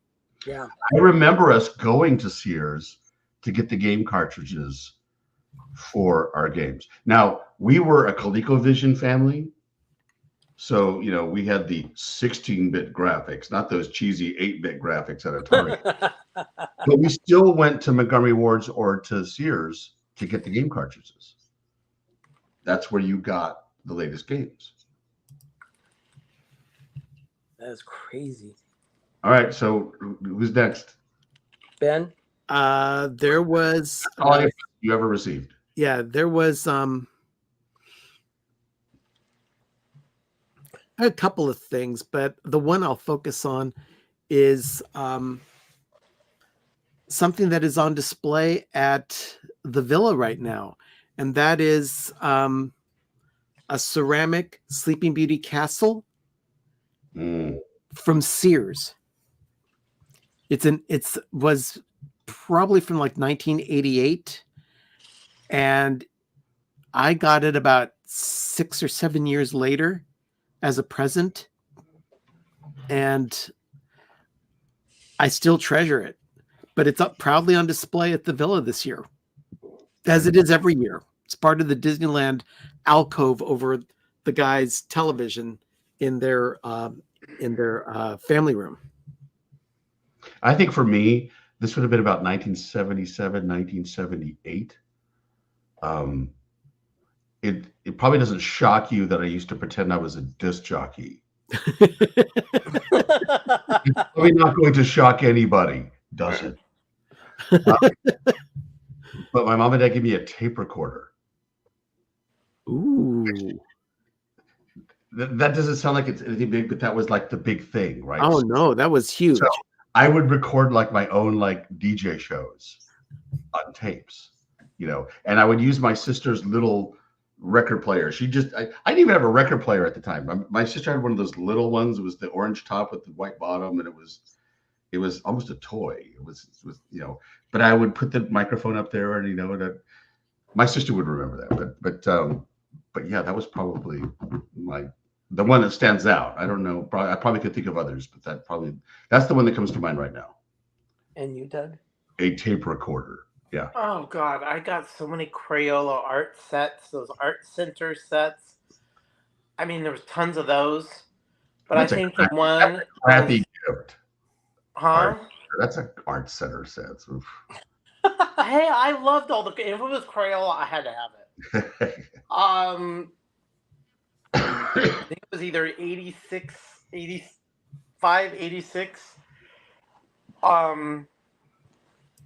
Maybe it was 87. I got a Kodak disc camera where the film was a disc. And it was a thin Oh, camera. I remember that camera. I got one of those. Yeah, I remember that camera too. We got the obligatory bikes, and I mean, it's weird. You're trying to look back 30 plus, almost 40 years of what you got, and it's like certain things stand out, and stuff is repressed. So I don't really know. Their tap water here is very good. So what you're saying is you've forgotten all the crappy Christmases that you had. You Oh, only remember crappy the good Christmases. Anything with clothes. I swear to God, what is up with clothes? Right. I don't get it. All right. So what is your favorite holiday treat?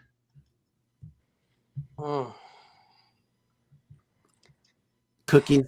This is a tough one because Yeah, there's that a doesn't count. I mean, it really depends. Do you want sweet? Do you want savory? Do you Yeah. want, so That's a hard one. No, it's cookies. It's definitely cookies for me. is there a particular type of cookie? For me, it's a cross of 3 cookies. I like snickerdoodles. I like caramel cookies that are a cookie press cookie made with, a cookie press. And Doug's gingerbread. Oh my gosh, that gingerbread is amazing. Yeah, that is life changing. But I will say this: I've never had a true gingerbread cookie from Disneyland, and I'm hoping to get one this week when my family returns to the house. The truth be known, Ben, most people in America have not truly had gingerbread. What they've had is a molasses cookie. Yeah. And that's not gingerbread. Doug's is not a molasses cookie. It is a true gingerbread. Okay, because it's delicious. Gingerbread.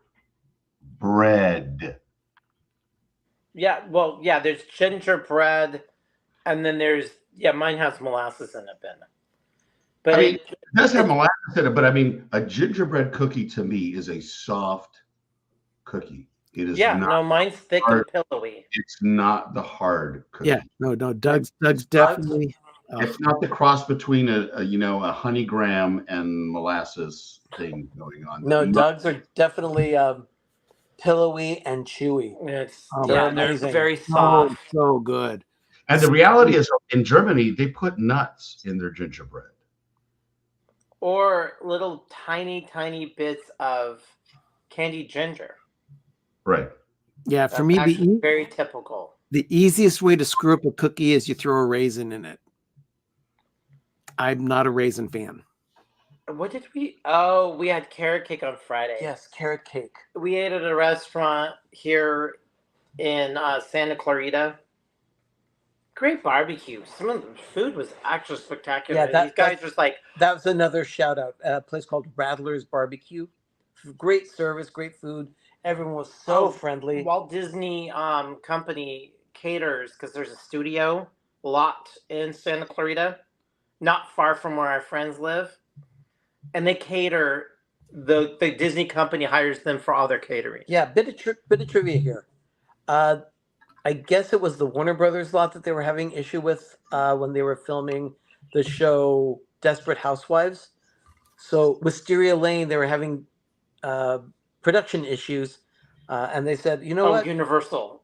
It was it's Universal. Yeah, and then Disney got into a snit with them and said, "Look, we really need to use the street," and the studio that they were using said, "No, we got to do this," or there was a problem with cost or whatever. So Disney said, "Fine, we'll just go build our own." So they built a copy that's just slight differences, so they couldn't say it was an exact copy of it, but they built it in their studio, the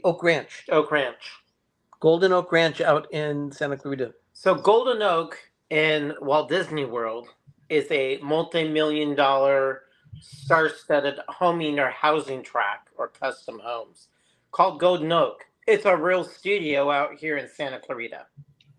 Oh, okay. So we drove by that. So we ate. They said, "Oh, you guys need this carrot cake's great." But Radler's, the restaurant that we went to, caters everything at that Disney Ranch. Yeah. So these guys said you have to, try this carrot cake. It was good, but I had to pick out all the raisins.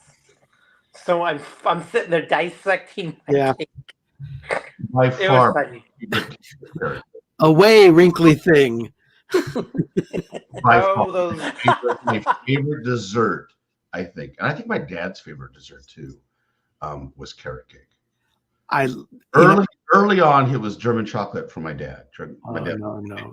There's nothing like a really good carrot cake. But he, I think, converted to carrot cake after a while. And we make a very, very good 4-layer carrot cake. Oh yeah, ours is. I expect that, Doug. It's actually easy to make. One thing I like about it, it's soft and pillowy, because it seems like all carrot cakes that I've eaten, like the one, it was good, but it was very heavy, dense, and so it for was people like who the don't know, pumpkin I'm actually bread going we to go had. out It was and really visit. gross. For those people who don't know, I'm actually going to go out and visit the boys in December, and I can just imagine a Hallmark montage of us baking stuff together. Just we're gonna have music montages. You don't know something Hallmark montage of us baking, like, oh my god. Let's just say you don't know what's review. going on. We haven't told you stuff yet. Let's just say it's not going to be quite like the moment of groovy, but I will do some music montages. Oh my god, there is so much popcorn on the floor. Oops. Where are the ants? Where are the ants? All right, so everybody take the kids out of the room, because here's the next question. How old were you when you stopped believing in Santa? Or have you? There's two different folds. It's the whole pageantry of it. You just kind of do, because it's part of the Christmas. I think I was... We knew it around like 8 or 10, but we also had to play along because I had brothers that were 4 years younger than me. So we wanted to milk that for a little longer. So even though we technically knew, you had to fake it. It's a whole sibling thing. Only siblings would know. And I think around 8 or 10 is when you pretty much realize, who's behind the magic.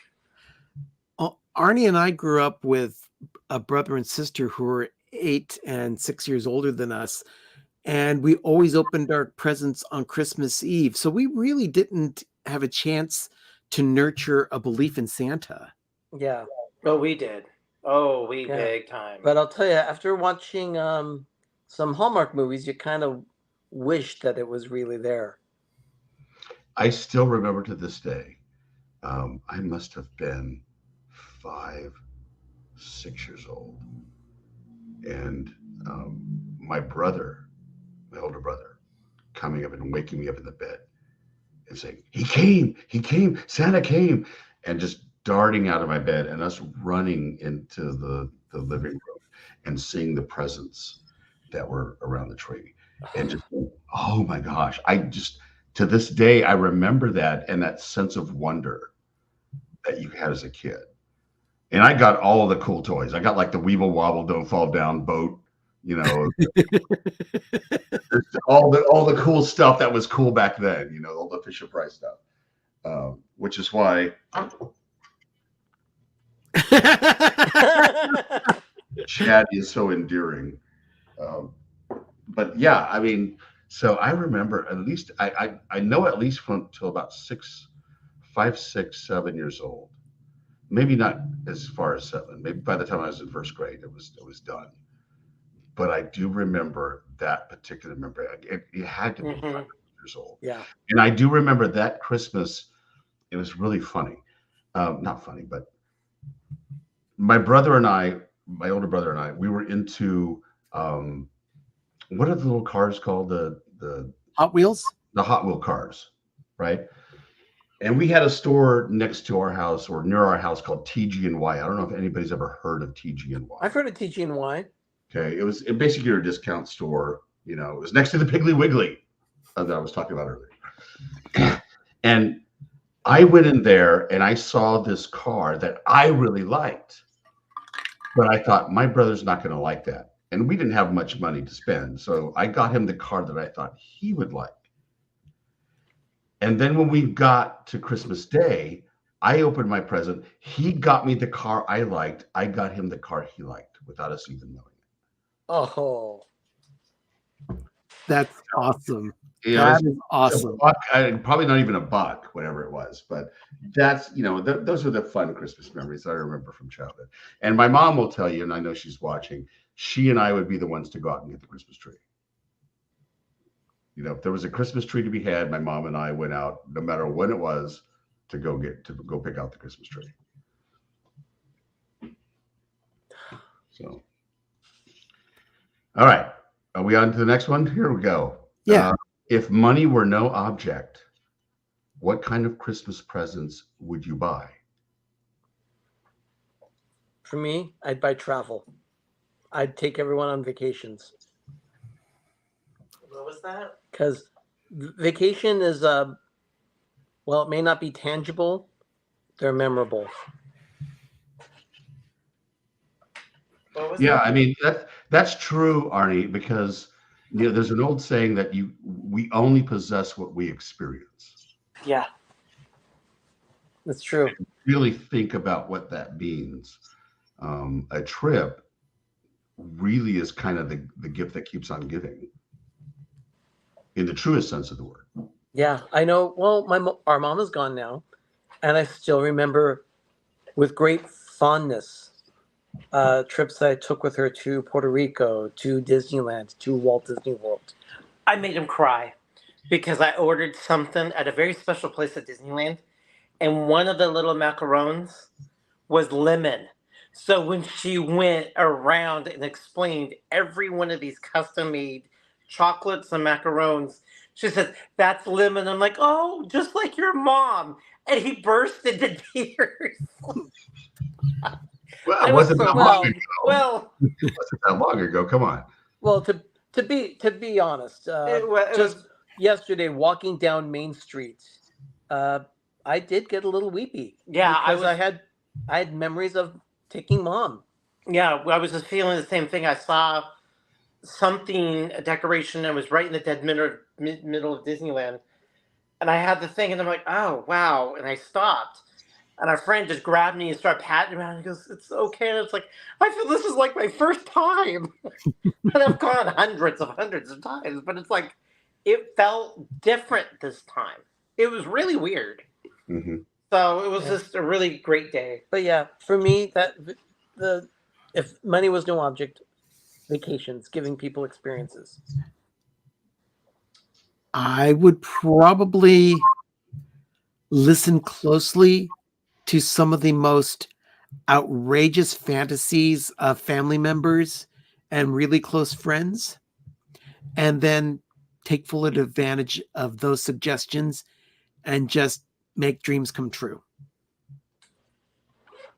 So whether that is a car or a new computer or a house somewhere.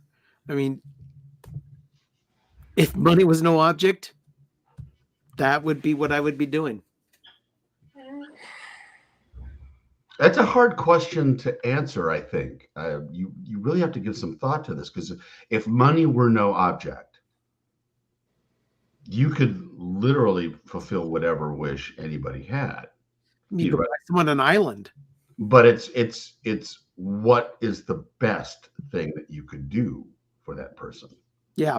And I do like Arnie's answer that having some sort of travel experience.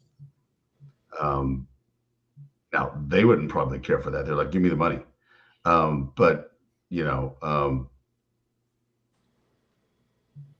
experiences really are the things that last. I mean, we're talking about them all night. Our memories are the experiences we've had in childhood, and those are the things that we carry with us. So you really can only possess what we experience. So those types of gifts are the ones that mean the most to most people. Yeah. But having said that, I would just give everybody a bunch of, Whitman chocolates. Russell Strover. All right, finish the sentence. It's not Christmas without ... C7 or Bubble Light Christmas lights. I'm there. I like that. Andy That's Williams. it. I like that. I like Andy Williams too. Christmas. It's Christmas lights. Without Christmas cookies. Yeah. Did any of you guys do this when you were young? Would you guys ever go out to stores and just, it's not that you were there to shop, you just wanted to be around the Christmas atmosphere? Oh, Yes. We Yeah. just did that today. we did that today. That's exactly what we We wanted. went into with the local hardware. It's an Ace. This thing was chock full of stuff. I actually got a pine cone ornament. And of course, I said, the first thing I said when I walked in the store, find or let's buy anything that's a pine cone or has a pine cone in it, not like garland or anything like that. And sure enough, there was a pine cone ornament. It's an amazing pine cone ornament. But The reason why I ask that is people oftentimes complain about the hustle bustle of going and shopping and stuff like that. But I remember specifically as a kid going, and even now, I'll go someplace, if I have an off day or something like that, I want to relax and really don't have anything to do, I will go and just window shop or just go someplace just to be in that festive atmosphere. Yeah. And I just didn't know if I'm weird that I do that, or do other people do that as well? no. I do it as well. Yeah. There would be some weekends where I would just call up my cousin and say, hey, let's go shopping. We don't have to buy anything, but let's go out there and be in the atmosphere. And we would just go out and we'd go from store to store, just looking at people, looking at gift ideas, not even having to buy anything, just being out in the hustle and bustle. And that was part of the Christmas experience. Well, just like you're a part of life. Yeah. Right. You want to be a part of that holiday season. You don't want to just be an observer of it. You want to participate in it. And that's becoming less and less of a thing now with online shopping and a lot of people compartmentalizing themselves into just looking at their phone all the time. Yeah, it's true. Hey, Ben, take a look at what Rob Fuzz said on this. It's not Christmas without PTV. Oh, please. Thank you, Rob. Thanks, Rob. Well, considering that we do as much with Christmas decorating and suggestions for everything during the season, if those of you who are tuning in and appreciate that with us, we thank you. Yeah. All right, guys. What is the most not to go off the nice end of just what we've been talking about, but what is the most expensive present you have ever bought or received for Christmas?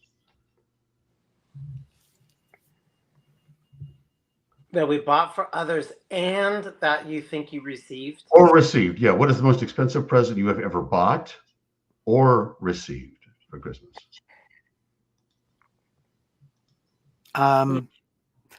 Multiple Apple products over the years for family members. I purchased a Mac Mini for my mom last year. I've purchased iPads. I've purchased Apple Watches. Usually just Apple products in general. They tend to be pricey, and that's what I've given. We also got together and bought Sherry's kids annual passes to Disneyland one year. That's the one I was going to say.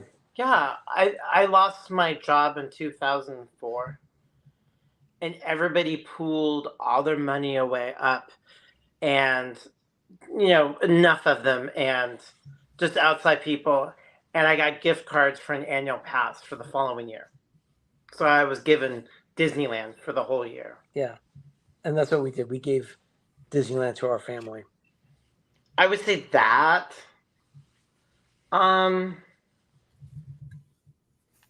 I don't think of money. I mean, not money's no object. It's just the value of something could mean different for people, and I can't think of anything that I asked for that I got that was horribly expensive, because it just generally is, like a $2,000 computer.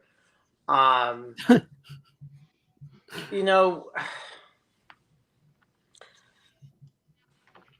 don't know. I don't remember that. It's just Yeah, but yeah, usually things like that, receiving as well. I've received some very generous gifts of going to Disneyland. So yeah, definitely. How about you, Richard? Well, I'm trying to think of the most expensive gift. I think the most expensive gift was when we went to New Year's. Um, if you want to consider that a gift, it wasn't really a Christmas gift.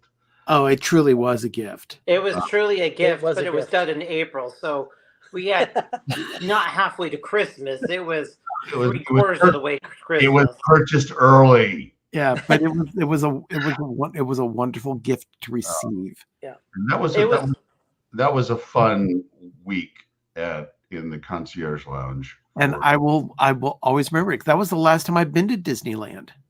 Yeah. And then we Right. just kept on adding and adding on top of it. Yeah. Thank God, we were just constantly adding on it. So it wasn't just that. Then there was all this other Yeah. extra things that were added onto it. Yeah, Yes, getting you guys came to the table brilliantly. It was just an outrageous experience that I never dreamed that I'd ever have. And I'm just so fortunate to have been able to have had that. It was fantastic. When you really talk to people, only real true people you know, and you explain to them, they think we're making all that up. Because there's just no way what we did actually is normal at all. None of it was normal. It's not normal. Oh, no. It would think of, if you're a Disney file, think of the most ultimate Disney trip you could take and then plus it up. Yeah. There. Yeah, it was that. That was just amazing. Okay, so unwrapping gifts in your family, did you unwrap your gifts on Christmas Eve or Christmas morning? Are you team Christmas Eve? Are you Christmas morning? We actually have done both. As kids, we would do a Christmas Eve because that's when our father would appreciate doing it. After our father passed in '89, it then changed to Christmas morning. And that was because our brother would come in from Stockton with his wife. And weather can be unpredictable in the Central Valley. It might as well be Tracy. Same place. But, with weather being unpredictable in the Central Valley, you get the radiation fog or Thule fog, and it can be very treacherous to drive in that condition. So having a daytime Christmas celebration was a better call for them, and that just added to turning it into a Christmas morning Christmas celebration instead of a Christmas Eve. Yeah. My mom would probably, we always opened up in my family when I was really young, grade school through middle school. Our family tradition was we would go to my grandmother's house, who lived about 15, 20 miles away. And like I mentioned before, my mom's family is rather huge. So there was just a congregation of people. And it was just amazing because my grandparents would give each one of their grandkids a gift. I mean, it might be something simple like a pocket knife or something like that, but there was something under the tree, under my grandmother's tree for every grandkid. So we would go over there. And then afterwards, we would go look at the lights. Anybody do that? Oh, yeah. Around. And the thing I bemoan most of all is that, at least around here, nobody really decorates their homes like they used to do outside. I remember back in the 70s and 80s, people would just decorate everywhere, and it was a really cool thing to go out on Christmas Eve and just look at the lights, see all the lights in the neighborhood. So we would do that after we went to my grandmother's house. And when we got home, my dad would read the Christmas story from Matthew, and then we would open up Christmas presents. I think because my parents didn't want to get up early. At that point, they were just tired. We always did Christmas presents on Christmas Eve. No, ours is from day on, and I think we all still do it in all the families. It's always Christmas morning. Always. All right. Always Christmas morning. Were you the type of person that snooped your presents to find out what they were before you opened them up, or would you rather wait and be surprised? Only once we snooped. Only once. Otherwise, I didn't mind waiting. Were you sad that you snooped? Yeah. only one time. Doug, were you a snooper? Yeah, there was a few times I would went in and because I just times I just wanted to know. Or For the record, Doug does not like surprises. I'm not a real surprising. I like surprises. I don't mind that special thing, but for me, the peace of mind that I'm knowing that I'm getting it is so much better to me. Yeah. That feels edit. So I read the end of the chapter of the book first, so I have an idea. So I really can get into the book if I know what happened. And if the end is bad, you're like, oh God, this is going to be a slog. For me, I find great pleasure in giving Doug a gift that he doesn't even know exists. And he loves it from the moment he sees it because he didn't know it existed and he was happy to get it. I have to say, in a long time, Ben, I still to this day, I took him out of the dishwasher on Thanksgiving night. And I had to say that shocked me really surprised me. What he's talking Total about, shocked is the dishes. He's talking about Thanksgiving dishes we got 2 years ago. They have a turkey on them, and I love them so much. I took them out, and I looked at each one, and I took them out, and I'm like, oh, and all 12 of them. Ben, oh, 2 years ago, Ben, they had no idea I was lusting after him. Literally, 2 years ago, Ben and Sherry surprised Doug by going to Sur La Table because I wanted a cookie press, Berkeley, and they bought these Thanksgiving dishes on clearance. And they were really good. They were like 75% off. It was a really good deal. All right. So for people that don't know, there's a hierarchy. There is Sur La Table, and then what is it? William Sonoma. William Sonoma, yeah. Here, right? Yeah. Sur La Table.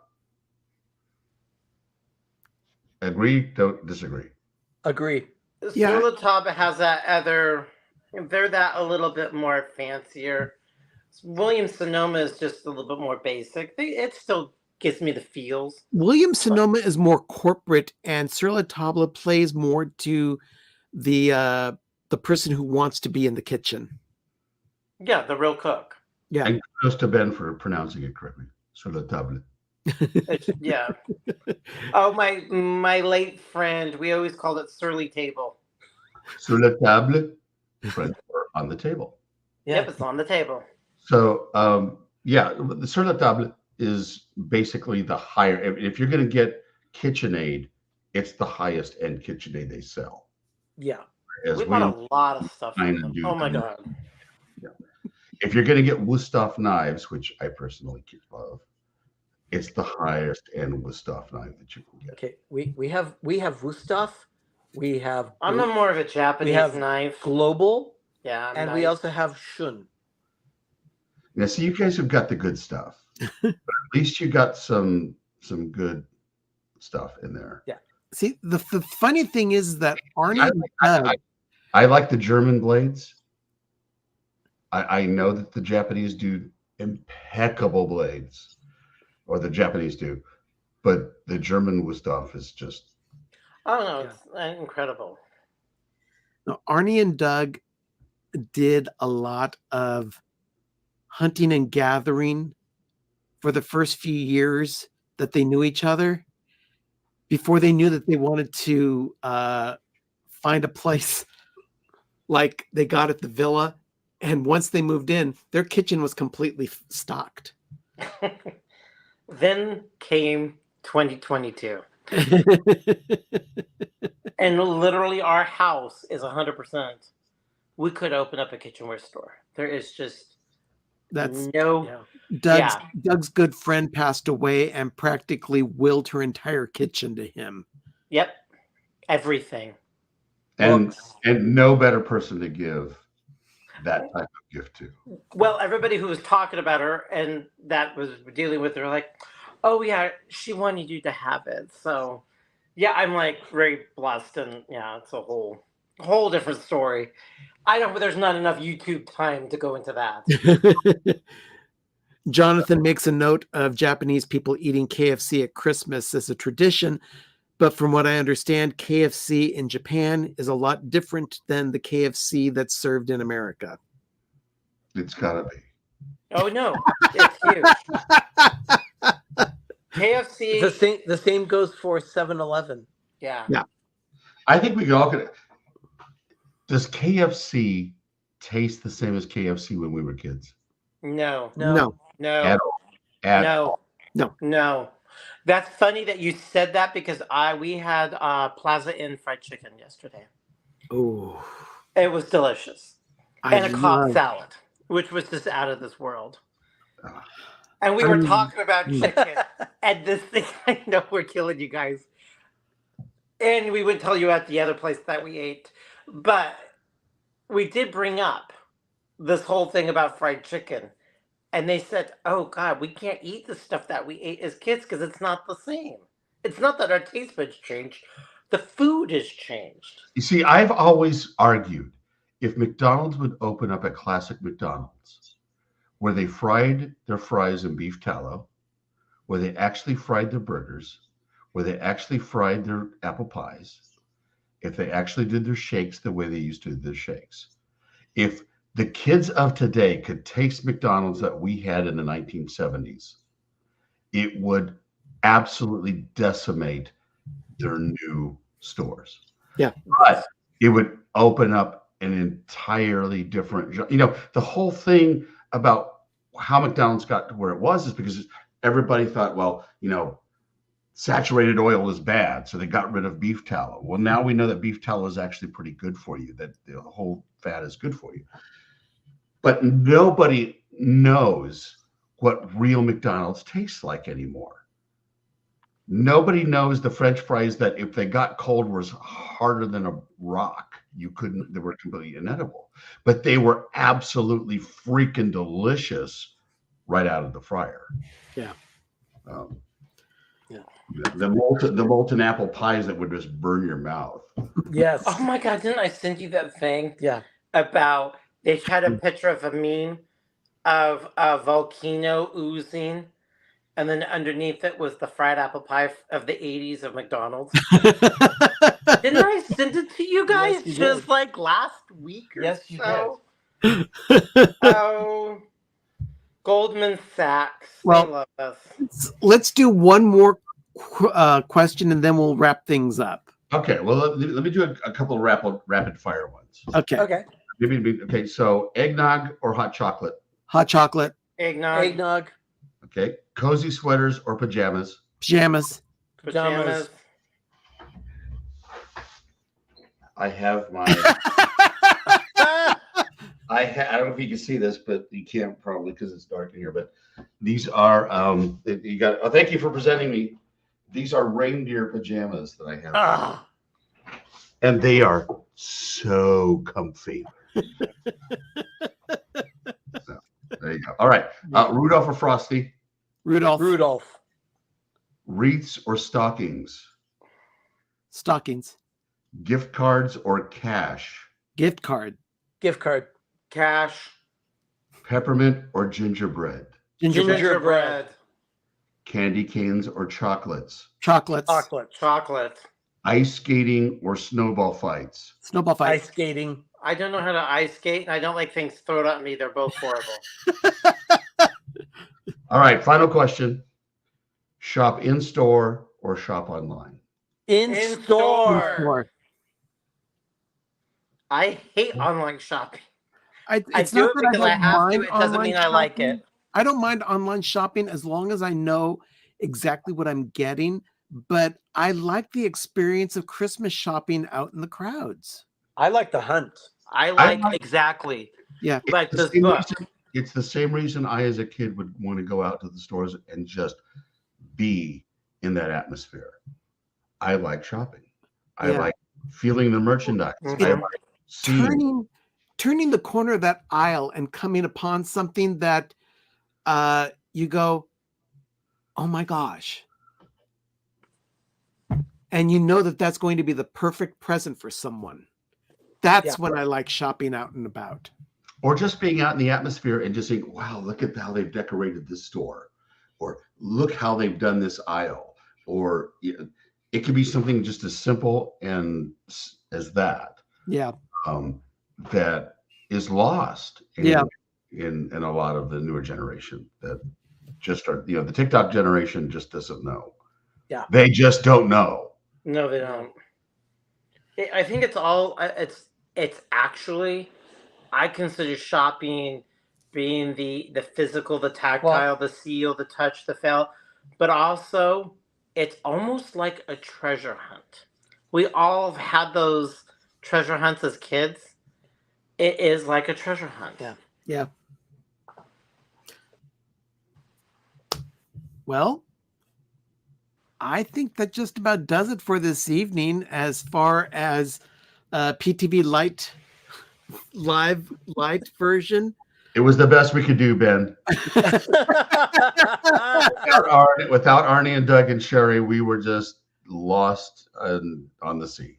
Yeah, well, we did what we could tonight. Thank you, everyone, for joining us this evening. I hope you enjoyed our time together as much as we enjoyed bringing it to you. It's been a different experience, and it's definitely weird not going out with the moment of groovy. But hey, I hope you enjoyed the black bars that you're seeing around us. Yeah. And the beautiful Christmas tree right here. And the beautiful Christmas tree. And the duck in the corner. That's yeah. The StreamYard duck is always there. That's a throwback for you. Yeah, that is a throwback. We will be returning next Monday night with a traditional type of PTV Live show. I will not be here, thankfully. Sherry will be back. But on December 11th, Richard will be joining us again. And so will Jim of More Sunshine Please, as we present the taste of Cost Plus World Market Volume 2.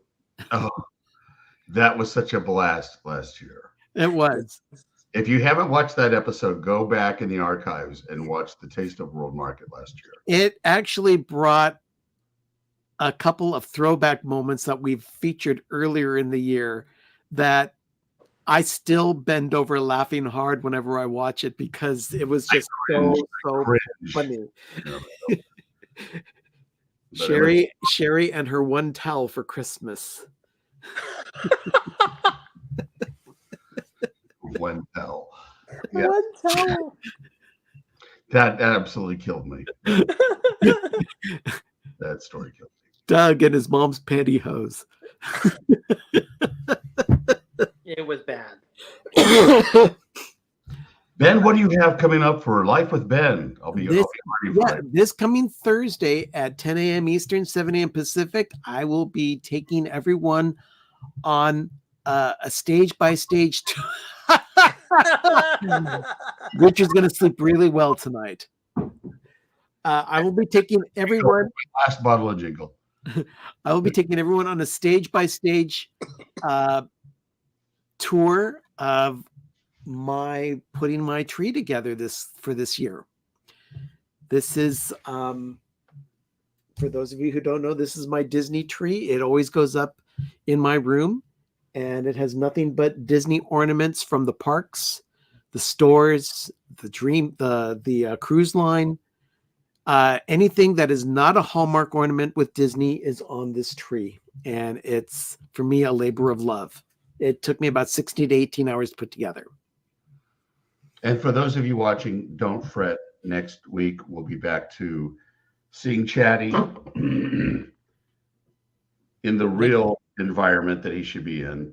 Well, we will also be reviewing a number of Hallmark movies. Yes.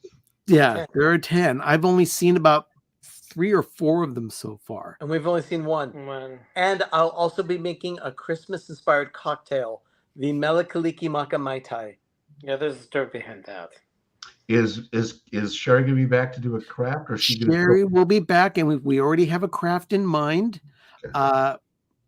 We'll learn more about that next Monday night, but I think I know which one we're going to be doing. We only have 2 more shows where Sherry will be doing a craft before Christmas, so it's coming fast.